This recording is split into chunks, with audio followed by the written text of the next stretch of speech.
Welcome to The Story Tinker, a Webtoons and Witcher podcast for superfans with scene-by-scene analysis. Featuring sharp co-hosts for a fuller picture, we dive deep into character psychology, relationships, and theories. We'd love it if you could like, subscribe, comment, and rate us on all podcast platforms and social media. For bonus content, you can support The Story Tinker on Patreon. Let's begin. Hi, everybody, and welcome to the first episode of Tiger Pops. We are so excited to be here. And we're going to do a little bit of an introduction to the people who are hosting today's episode.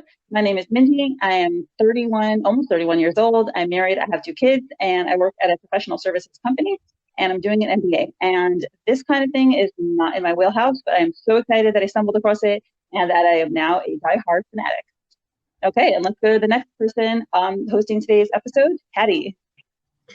Hi there. My name is Patty, and I am I'm a fan of Midnight Poppyland. I've been a fan of LadyLibris for quite some time.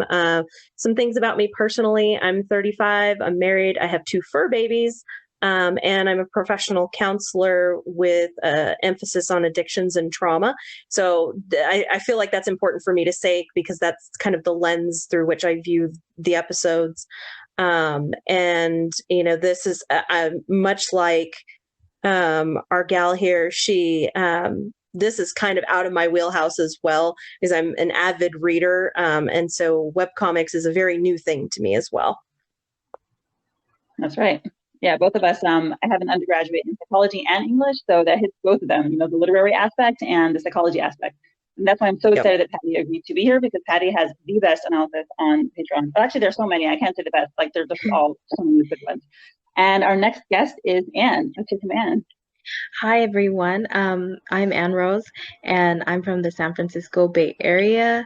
I am a middle school social studies teacher. My bachelor's is in history, and my master's is in secondary education. I am super excited to be joining Mindy and the great La Rosa Morada, as she's known, on Patreon. And thank you again, Mindy, for putting this together and giving us this opportunity to discuss and dissect LadyLibris' epic Midnight Poppyland. And Patty, I'm so excited to be basically fangirling with you all, and just your analysis is always so spot on. It just helps me better understand and take in MPL even more. So thanks for that. Very cool. Well, I'm very excited to be with both of you. So this is so cool. Yeah, and this episode, this podcast, like I hope for it. It's honestly an excuse to be able to fangirl more extensively and intensely. Yeah, and it's really dive in, because like there's just never enough. Like we can't get it out of our heads. Okay, so let's get into the first episode. We're going to be scrolling through the episode individually as we are analyzing it, and then we're going to kind of do, try to pull together some themes. Also, just a by note, we are currently recording as of the time when Fast Pass episode 38 has come out. So we do have some advanced knowledge, but we're going to try really hard not to put it in and just to analyze each episode for what it is and just get the clues from inside. And as you know, LadyLibris is a master at putting clues in. So we're going to be analyzing everything and trying not to drop any spoilers. Okay, so the episode starts when the girl, who we knew as Poppy, walks in on her boyfriend cheating on her. And one of the things we see Patty, the first thing that we find out about Poppy is she kind of, as soon as she sees it, she walks straight out and doesn't have this intense emotional reaction, visibly at least. Doesn't scream, doesn't cry. She just walks out and tries to control herself. Yeah, and I know I've talked about this at length in the later episodes, but it really struck me when I came back to this first episode and was looking at her behavior also through that lens. And that this is the very beginnings of Poppy's habits of avoiding. Granted, I will say, I mean, anybody in that position, they're definitely going to have a little bit of shock. And like, I know I'm a chronic avoider myself. And so I would have probably done much the same thing. Kind of, if you look at her face in that panel where they're showing her through the door, like she just has this like complete blank look like, oh my God, what am I looking at? You know, she's in complete shock. And I think part of her is still trying to register and process what's happening. And at the same time, I feel like in that moment, it's like brain is shutting down in the back. Like, need to get away, need to leave this situation fast. Right. I do. Yeah. Oh, sorry, Sorry, go ahead. I completely agree with what Patty was saying, and just the fact that you basically said that she was her avoiding basically what was happening, and she does. Lily does provide that she is very non-confrontational about these sorts of things, and basically coming up with witty retorts after the fact is difficult, or just to basically call jewelry out spot on. But yeah, I didn't even think about that, so thank you for bringing that up. Yeah, and to me, it also shows that she has strong control over her emotions, and she's somebody who can put things aside to take care of the present, and that's something that's admirable, and that we see her displaying later as well. Okay, so another thing that they focus on, that the first thing that actually the first text that we see is that life is a series of dots that are connected. Yes. And to me, that's like some serious foreshadowing, right? And we're going to see a lot of people coming up right away. Like, we're going to see Tora, in this episode. So it's foreshadowing that he's going to be part of her life, and that there is some kind of plan to bring him in. Yes. One of the questions that I had was, how does episode 1 lay the foundation for Tora and Poppy's life coming together, Mindy, as you had mentioned, as a series of dots? So I feel like while trying to just keep this conversation along the lines of episode 1, I just feel like both Tora and Poppy were driven together by these people who essentially, from Jewelry's end, betrayed her. And someone like, I don't know if they mentioned him I know he gets a call, Tora gets a call from Goliath, or tons of phone calls and text messages. And it doesn't sound like Goliath was a good person to Tora, because Tora doesn't want to have anything to do with him, even though he's asking for help. But then Tora does eventually drive all the way out to Moonbright to, see what's going on with Goliath. So I guess this betrayal, in a sense, from both ends, and having them come together, I guess connecting the dots, and I don't know if that makes sense. Yeah, it totally does. Mm-hmm. That's a really good point, that they were both betrayed. This is exactly what's bringing them together here. So actually, this is a good segue to get into our introduction to Tora. So let's just see episodically, you first see that Poppy takes the scooter that she gave to Jewelry, which, by the way, she's giving him quite a magnanimous present over there.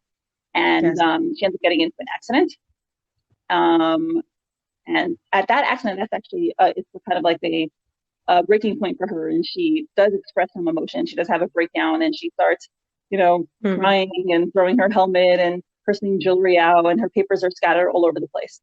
Okay, yes. And that leads into, we see 2 hours earlier, like you were saying, Anna Rose, Tora gets this a series of phone calls and text messages from the guy Goliath, and we can infer from the messages that Goliath is someone that he should not care about, right? Yeah. Because he's like, oh, the I care, but Goliath's text messages are very desperate. So. Yeah. His relationship with Tora, he's obviously expecting him to save him. So this demonstrates that, first of all, to me, it demonstrates that Tora is someone that Goliath can rely upon, and that he is capable of saving him. And it also shows us right away that there's some kind of dangerous situation. Like, Tora is not just, a guy who works at a bank or a grocery store. He does something that involves people killing each other, because Goliath is like, rescue me before they kill me. Yeah, and I think one of the things that I love about these panels that lead up to us seeing Tora and the apartment that he lives in, you notice that there's a huge shift in the color palette from Poppy's Poppy and Moonbright to Tora in Narine City. and you see these drab colors, very industrial, very grungy, and he's sleeping on his damn couch. Yeah. So, again, there's still this thing in the fandom: does this man own a bed? Yeah. But I'm thinking like he lives in this very minimalist apartment, has very few possessions, and that's one of the things that first struck me when I saw this episode, both the first time and the second and third and fourth times I've read it. Mm-hmm. And you can tell because when we jump later on into the episode, sure, these text messages, he gets really grumbly and really upset about them, and just like, whatever, screw you, dude, like, to find somebody else who gives a shit. And then his conscience pops in. Mm-hmm. He starts thinking about it and what happens if they do kill him, and he's ruminating in it. And then he pops up and is just like, for fuck's sake, I've got to do something. Mm-hmm. And again, this really does, like you were saying earlier, it hints to what kind of work that he does. He lives in this city. It looks like he lives alone, and that other people rely on him in such a way to save them from impending danger. So obviously he has a very dangerous job. Right. And, speaking, going back to his apartment, one of the other details I noticed when I first read it, so you see him on the couch and you see he appears to have fallen asleep in his clothing, and he's fully dressed. Well, fully dressed might be a little bit of an overstatement. Quite a lot of buttons open, which of course is, to our benefit. But he has like this video game console next to him, and he has cigarettes next to him. So, and he has a barbell that you see as well. So you can infer that he works out. He doesn't seem to be taking proper care of himself, both in the cigarette smoking, which can be something indicating like a stressful life that he has, and also the video game. The fact that he fell asleep while playing video games, fully dressed on a couch. All that shows that he's not taking care of himself as well. And this kind of leads to a big theme in NPL of Tora's sense of self and how much he values himself and how much he feels he deserves. So this is like a huge theme that's going to be running throughout NPL. Mm-hmm. That's I completely really agree. Yeah, that's a great point. I mean, just like I felt bad for him when I saw him sleeping on the couch, and then someone was asking him for help, and he, on his day off, as he says, it's like he can never ever have time for himself, and just the sense of self-care, and the only pop of color besides his gorgeous tattoos would be the strawberry juice, the 2 cans that appear empty. And I'm just like, gosh, this guy, it seems so sad. Like, I was just, and the position in which he just slept, and it's like, wow, he doesn't even give thought to just feeling like the comforts of home. It's like, I don't know where he lives, and someone had mentioned in the Patreon thread, like, does he live in Quincy's apartment because he has access to the gym in Quincy's place? But I'm just, that's, oh my gosh, sorry, I'm supposed to keep it into episode 1. Sorry. We'll get there. Okay, sorry. But okay, So, that's it. That's all I have to say for episode 1 and for Tora's place. Right. And then we get to see he has a lot of tattoos. He has this large tattoo on his neck. And currently, we have no idea what it is yet, but we'll find out soon enough. And then he has these tattoos on his chest. You can see a koi fish, if I'm correct, and a peony, right? Yes. Okay. And then we know what it is. And honestly, I feel like we may as well, talk about it now because it's, so I'll let somebody else go discuss the tattoos and their meaning. Patty, I feel like you should take this away because you are just so good with basically crossing over Lily Dusk's Asura's Bride webtoon and NPL together. So please. Yeah. Okay, so this is the little bits that I know about these tattoos.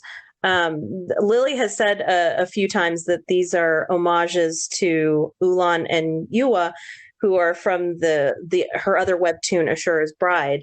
And one of the things that we've known from the get-go is that Tora is a descendant of Ulan and Yua.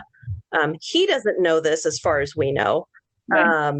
But these tattoos are a piece of that. And if you do enough research, you'll find that these are very traditional Japanese tattoos, typically worn by Yakuza.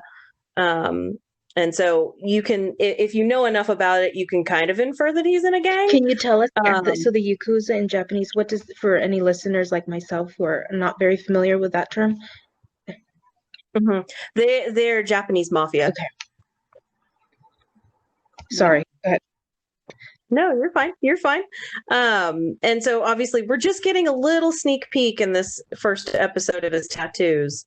And obviously I could go more in depth with the meaning of the tattoos, but I highly recommend looking up the meaning of peony and the meaning of the koi fish that he has that we see so far. We'd love to hear from you, okay? I mean, this is a great time to talk about it. Please. And what we think it means. Okay. So one of the things, and I'm just going to pull it up again because I've done this analysis once before, but it's been a hot minute. So forgive me if I'm going into Google at this present time. That's what Google's for. Yeah. So one of the things, let's also talk about, Tora is clearly quite muscular. So Yeah. he is definitely built, someone who, as we probably think, he needs this for his profession. You know? Yeah. Well, and what's really interesting, if you think about it, like we're seeing Tora in this very drab existence. We're finding out a lot of depressing things about his life. And what's interesting about the tattoo, the peony in particular, if you're looking it up, it says that it resembles wealth, prosperity, and good fortune. So I'm hoping what this means is that Tora has a better future ahead of him. Mm-hmm. And of course, this was the symbol that the peony was the symbol that we also saw on Ulan's tattoos in Ashura's Bride. Mm-hmm. So it's kind of beautiful, like it's an homage to his lineage. And then also, hopefully this means that it'll spark a better future for him. Oh my gosh, that's so beautiful. Yeah, is the koi fish something that was on Yua's, that represents Yua?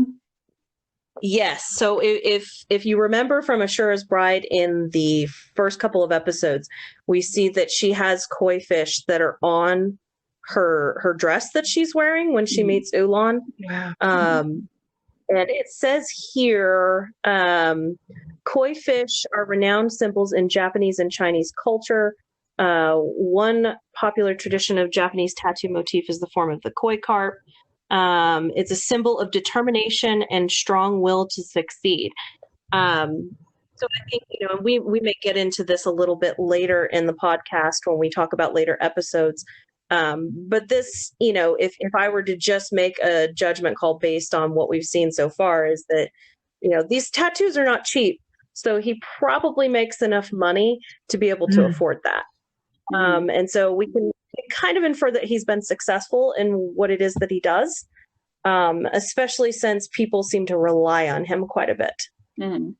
Wow, that was a great point. Yeah, and definitely, we'll be learning more about Tora through the coming episodes, but strength and determination is definitely a really spot-on characterization of Tora. And, the fact that he put those on himself and tattooed himself with that, and as well as like the prosperity, it could be that that's his hope for the future, even if right now he has a lot of hope, which is something that is going to be a big theme here.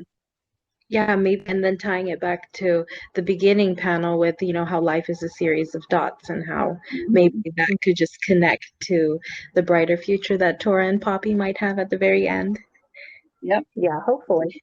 One of the things I also wanted to point out is, as you were scrolling past, Mindy, is the kanji symbol that is on the back of Tora's jacket. Yeah. It literally means Superman on the back. So I love this piece right here because to me, he's shedding his clan wear and he's putting on his cape to go rescue his friend. Cool. And true. So I love that piece right there. Right. This is his private citizen because, as we'll learn a little bit more about his relation to Goliath, what he's doing now is not for the clan. It's his own relationship with Goliath that is compelling him to go rescue him. It's actually kind of like the reverse, as we'll see what Goliath had to do with him in the clan. But yeah, this is definitely Tora's own rescue mode on. Right. Yes. Okay, so Tora goes out, right? It's a couple hours before Poppy has had her accident. And now we go back to Poppy, and Poppy's been crying. She said she has to get back. She feels better. She starts gathering up her papers, right? She's all torn up. Her jeans are torn. Her shirt is torn. So she has to like make a little tie to close it. And she's gathering up all the papers, and she picks up a shoe, which looks like it has blood on it. And she's all shocked, and she doesn't really know how to handle it. She actually convinces herself that it must be chocolate, which personally, I don't see how any reasonable person can confuse blood and chocolate. So that's some pretty heavy self-convincing going on, in my opinion. Yeah. I think she's definitely going into compartmentalization mode here. Again, Poppy tends to avoid things. And so I'm thinking this is, oh boy, shut down time even more. And let's just pretend this isn't what I think it is. Because we know she's smarter than that. Mm-hmm. Yeah, and she just can't handle it. She's just seen her boyfriend cheat on her, and she just doesn't have the emotional energy to deal with anything else. And she apologizes for it. She goes to the bathroom. She's like, "Oh, I'm so sorry to the owner. I hope someone else will, figure it out." Which shows that she does care, and she recognizes that she feels she ought to be doing something. Which just shows again her caring side and her concern side and her sense of like justice, where she has to do the right thing. Absolutely. Right. I think was Mindy. That was in episode 2. Oh, it is? Yes, but we're gonna figure it out though as we go along. Okay, fine. So here we see Tora is driving along to the station, pops out of his car. The first thing he does immediately, he goes for a cigarette. This is something Tora does a lot. He reaches for cigarettes whenever he is stressed. So it's a good marker for his internal barometer. He's trying to call Goliath. He can't, and he calls him, where the fuck is that little bastard? Right? So he does not have a good relationship with him for some reason, or where he just talks about him, everyone like that, right? You clearly see he uses curse words a lot, and there's something going on with Goliath that he has those negative feelings for him. And while he's there trying to look for Goliath, he hears Poppy screaming, and he gets nervous. Is there a woman involved here? He takes out his gun. So again, what kind of person just has a gun? This is another indication. Right. Well, and he also says that he wasn't planning on bringing it. Yeah. And to me, that says, a couple of things. He knows that what he's heading into is inherently dangerous, but he's hoping that he can avoid that. Mm-hmm. Right. And he even says how if I want to have to save both their asses. So he knows he's always playing this savior type role, and it's just, it looked like he knew how to handle a gun. So, oof. Yeah, these are all great stuff. Lily is a master at it's very interesting because I'm used to novels and I'm used to getting all the details from words. But when you come to cartoons, there's a lot of details that's in in the illustrations, and it's just fascinating to see how she puts all that in and how we're gleaning knowledge from illustrations as well as the text that they say to each other. Yes, one Patreon. I'm going to try and be to keep within the episode. One Patreon commenter had mentioned that Lily does such a really great job with just basically evoking what the scene is saying to the reader without even providing any text, because the visuals just have so much already. And looking back at episode 1, just from a visual standpoint, I can really see that, oh wow, who these characters, who Tora is, and who Poppy is, just from the beginning. Right. Yeah, I guess Oh, go ahead. Sure. We talked a little bit about Tora's outfit. Let's talk a little bit about Poppy's. So Poppy is wearing a red and white striped shirt and some kind of jeans with sneakers, and pretty casual. She's we know later she's 21. She does look pretty young here as well. So this is just a little bit of, I guess, an indication to their stage in life and maybe their, social standing. Class, I think, is going to be a big thing here in this whole cartoon. and like the different lifestyles that they lead and the different circles that they're used to traveling in. Yeah. And here it is, the fated sighting. Yeah. And just that look in his eyes. My God. Like, you can tell he's never seen somebody like Poppy before. no. Right. And that what? Yes. first glance that he has, that picture, the first image that Lily shows us that he sees of her is she's wide-eyed, she's flustered, she's innocent. She has these leaves like scattered all over her face. I think that, yes, this is like very, like kind of like a phallic, baby innocence picture, which he's not used to. And he does look shocked. And exactly. And the coloring too. I had come across a blog and this initial sighting with Tora and Poppy, and just how Lily Dust chose the colors of her being super like illuminated, and it just completely in contrast to Tora's panels where you see the gun super dark and everything, and then the rustling and coming out of the bushes, and then she's just basically all like a halo effect, if you will. And he's just, I feel like he just like he stops in his tracks. The lighter that he was about to grab, he's totally stopped, lighting a cigarette. And she's looking all flustered and everything, but I don't know. To me, I thought he was a goner from there. But oh, I completely agree. One of the things that I loved about both this episode and episode 2 was with this first meeting.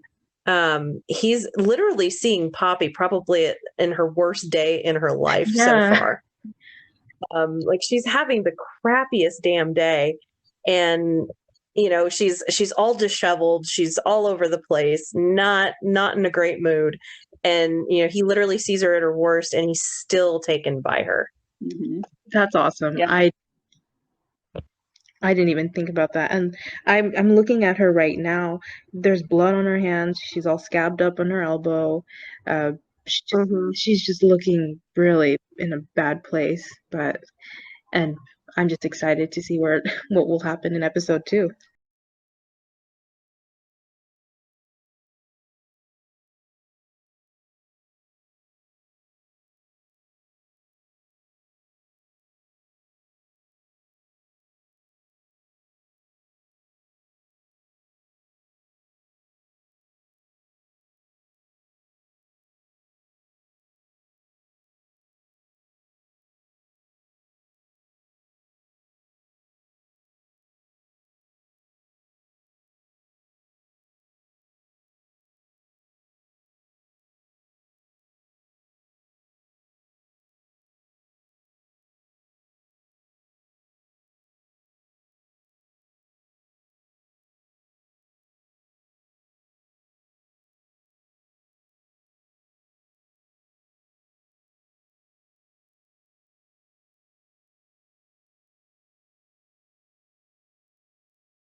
Thank you so much to my current patrons: Suzie, LadyLibris, Lily, Jenny, Molly, Veronica, Emily, Jo, Rochelle, Saucy, Tuggles, and Rose, Alexa, Misty, Joanne, Imelda, Esther, 𝗏𝗏 people, Emily, Jean, Jen, Erin, Kate, Lily, Beckett, Miranda, Christine, Sadie, Kelly, Teresa, Mrs. Castaldo, Tatiana, Louisa, and Rachel. Your support is truly appreciated.